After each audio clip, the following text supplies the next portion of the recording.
د تر غربي به دې ډک شو نو تر غربي به ډک شو نو خلک به پرې سوارو او دغه یعنې او دی به روان شو په ټوله ورځ کې به دوه یا درې چې کوم دی ګاډي ډک کېدل او د دې علاقې د خټکنامې د علاقې یا مونږ چې به بادر بابا ته تلو نو دغه کسان به په ټوله ورځ کې به دوه درې ګاډي ډک شول او مونږ به بادر بابا ته احمد بابا ته ورسولو.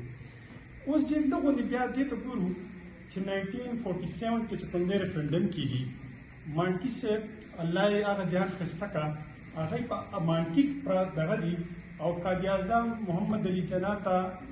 خلک دغه ورکوي سجیشن ورکوي که تاسو غواړئ چې دا ریفرنډم چې کوم دی کامیاب شي او دا پاکستان د جوړ شي نو تاسو لاړ شئ مانکي ته. اوس مونږ د اوسنۍ ټایم خبره لږ یو لس کاله مخکې خبره کوم نو دا ګاډو داسې شکلو اوس چې په 47 کې به څه حال و د دې روډ د دې دغه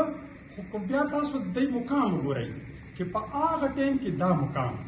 چې قائد اعظم محمد علي جناح دغه کوي مجبوره کېږي او هغه راځي مانکي شریف ته او هغه سره کلیم صلاح کوي چې یاره دا پاکستان به څنګه جوړوو د ستاسو به څه کنټریبیوشن یا به چې کوم دی دی ورته خپل نو زه دا نقطه چې مې ذهن ته راځي نو زه یم چې په هغه ټایم کې دا یو ډېر غټ مقام چې الله تعالی دی ته ورکړی او بیا د هغې د وجې نه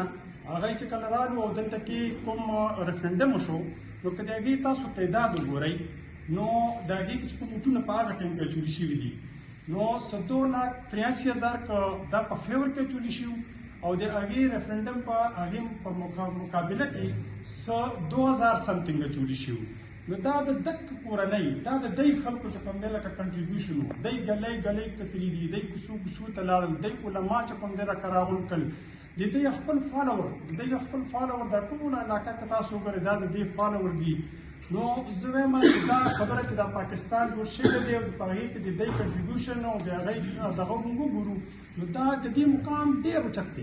اوچت دی ماشاءالله دې ته اوس هم چې کوم دی الله تعالی ډېر لوی عزت ورکړی دی خو زه بیا وایم چې هغه ټایم کې 1947 کې چې کوم دغه کړو پکار ده چې دا ټول څیزونه هم د دی د کور نه چې دی نو هغه